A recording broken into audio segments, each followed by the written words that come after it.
¿Ha usted oído hablar del divorcio incausado? Vamos a ver de qué se trata y para ello pues hacemos contacto con la experta en el tema. Mariela López, muy buen día. Muchas gracias por conectarte con nosotros y bueno, vamos con este tema, divorcio incausado. ¿Qué es el divorcio incausado? Adelante, por favor. Buenos días. Bueno, el día de hoy vamos a hablar del divorcio. Bueno, como sabemos, tenemos varios tipos de divorcio, pero el día de hoy vamos a hablar en exclusivo del divorcio incausado. ¿Qué quiere decir divorcio incausado?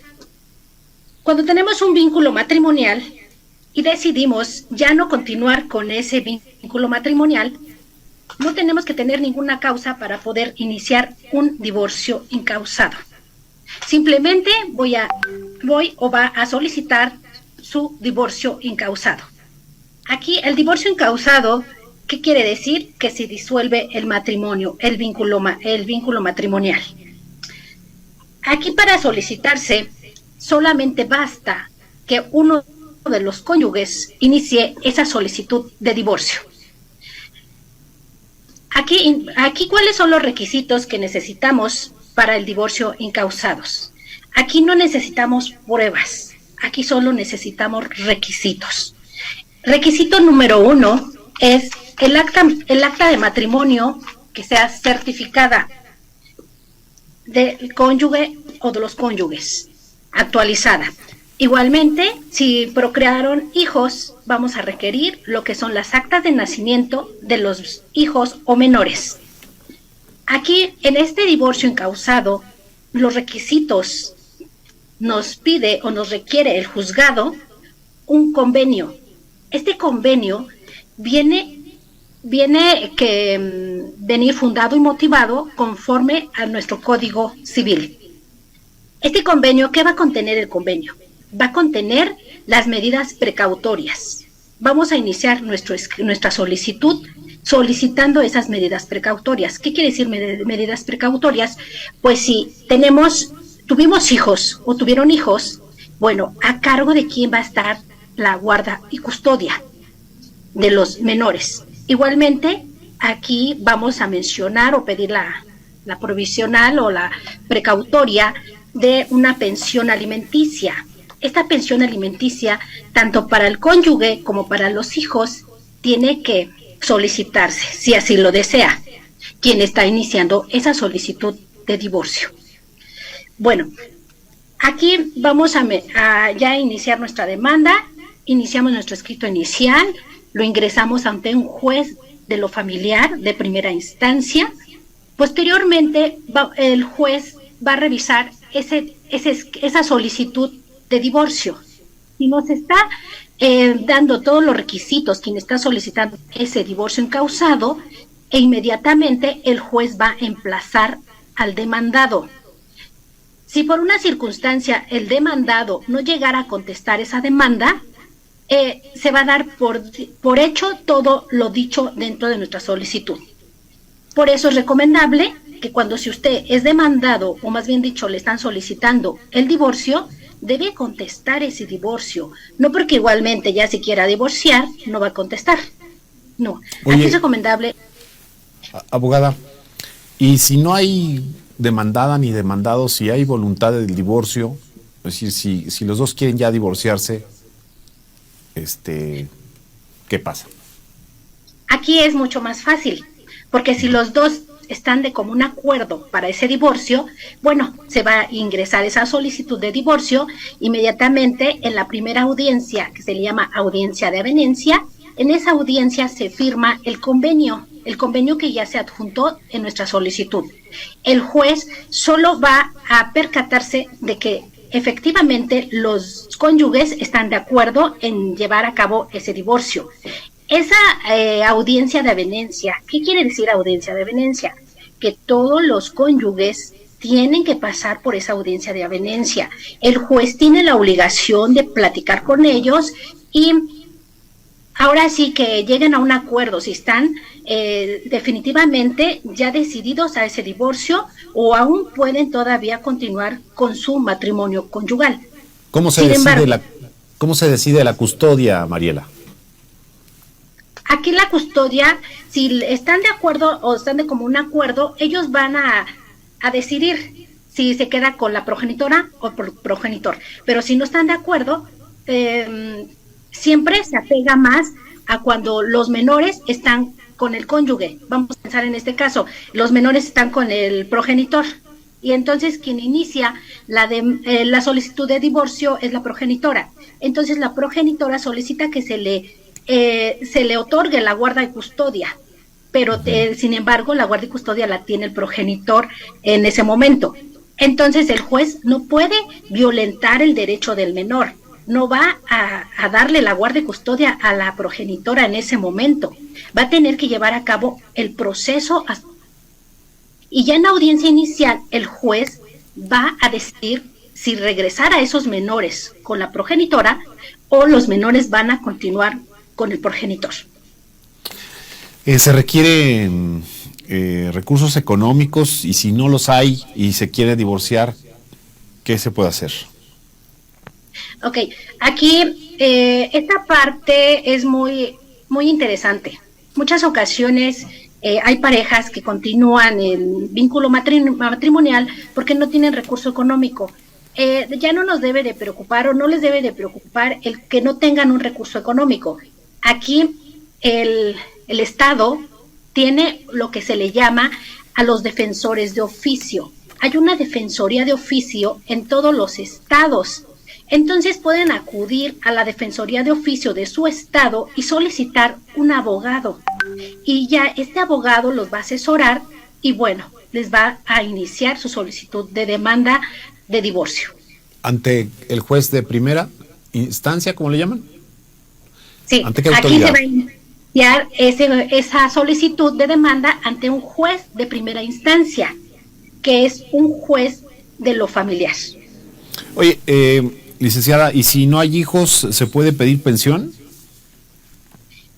Sí, aquí lo importante, vamos a pensar, no hay hijos, entonces solicita la cónyuge una pensión, ya que no ha trabajado durante el vínculo matrimonial y bueno, ha sido siempre el sostén de su casa, está siempre en su casa y no comprueba haber laborado.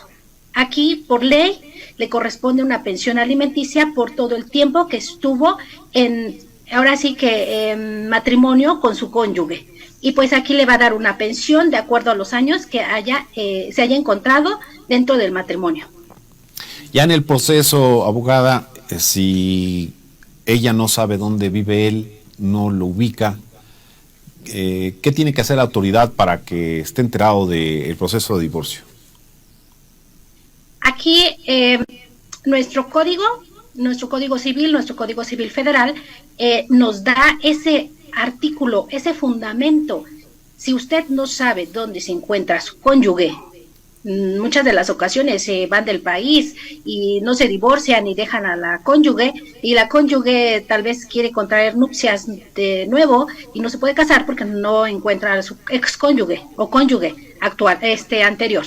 Ok, aquí tenemos esa facilidad de que se va a hacer por edictos. Dentro del juzgado vamos a solicitar, más bien dicho, dentro de nuestra solicitud de demanda, vamos a solicitar que en el juzgado se publique en edictos. ¿Para qué? Para que el cónyuge que es demandado esté notificado por edictos. Aquí se publica, ahora sí es a nivel nacional y tiene que ser notificado. Y si no es notificado, ya no es responsabilidad de la cónyuge de que no notificó ahora sí que a su cónyuge en ese momento. Entonces los edictos nos sirven mucho en el juzgado. Se publican en los periódicos. Exactamente, en el periódico oficial. El periódico oficial. Abogada, quisiera retomar parte de nuestra conversación inicial.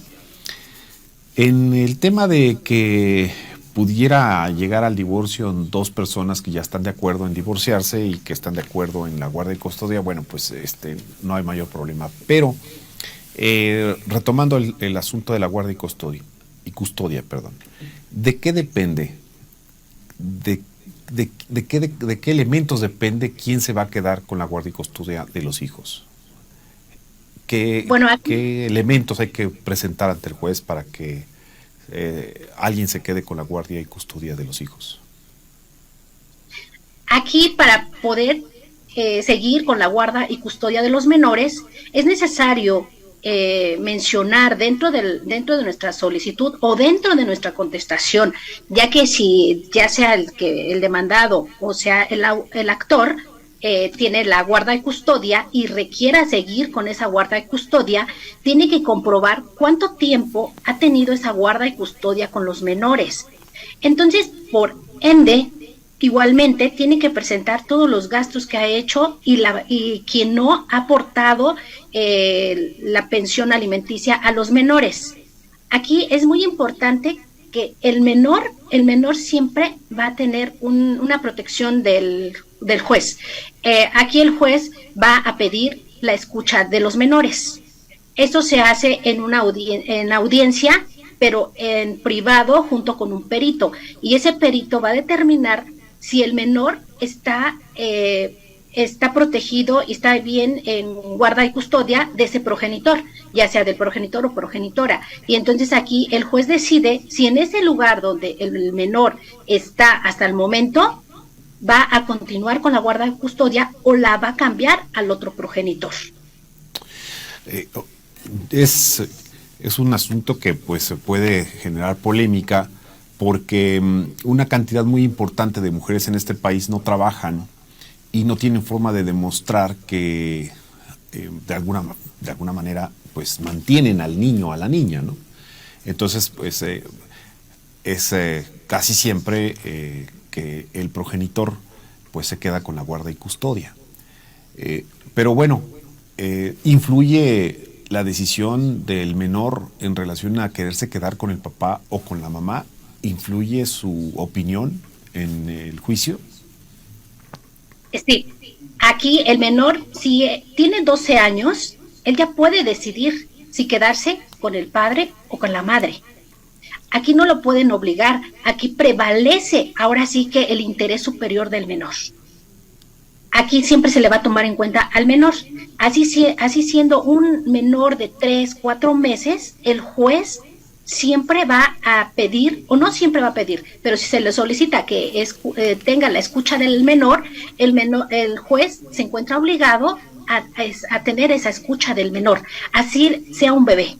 ¿Por qué? Porque el perito va a determinar si es adecuado que se siga quedando con la progenitora o con el progenitor.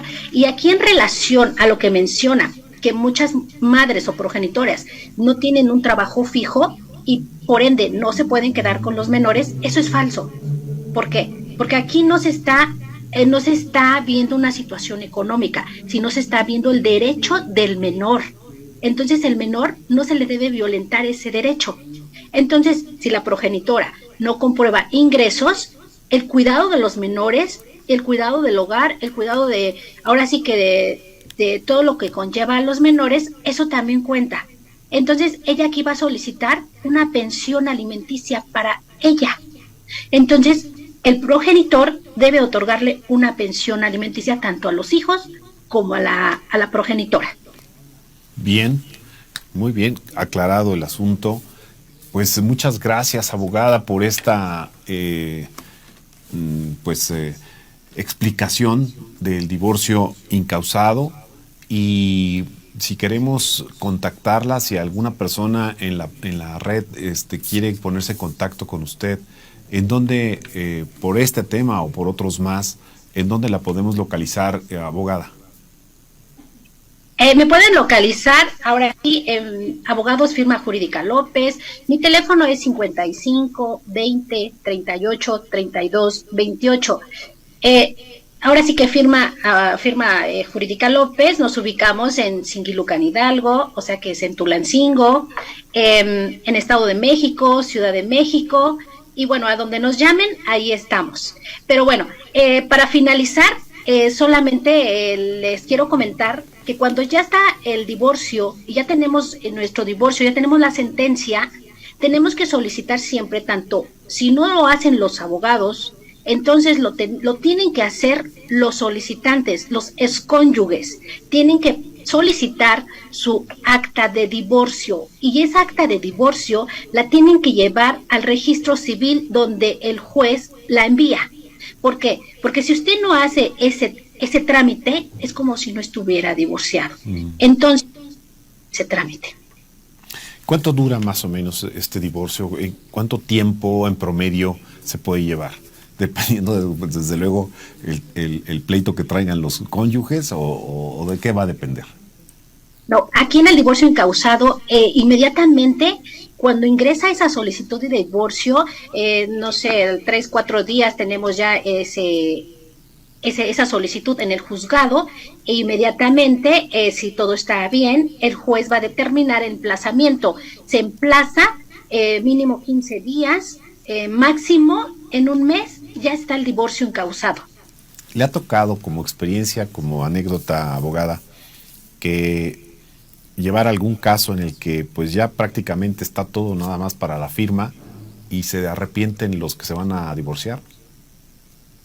Sí, sí me ha tocado, pero aquí siempre, no sé por qué lo hacen, pero muchas de las ocasiones los hijos, aunque digan que los hijos no los detienen, pero sí muchas de las ocasiones los detienen, y bueno, ya llegan a un acuerdo de que cada quien va a llevar su vida, y bueno, que no se quieren divorciar. Y sí se lleva a cabo. Ya. Abogada, muchas gracias. Me dio gusto saludarle y agradecerle, desde luego, como siempre, como cada martes, la orientación legal al respecto de estos temas. Igualmente, muchas gracias a usted, al equipo, y bueno, a todos los que nos están viendo, a muchos de mis alumnos que están viendo que hoy es un día de descanso, pero aún así se están tomando el tiempo de poderme escuchar o podernos ver aquí en el programa. Muchas gracias y nos vemos dentro de 8 días. Dentro de 8 días nos vemos. Gracias, saludos a los alumnos de Mariela.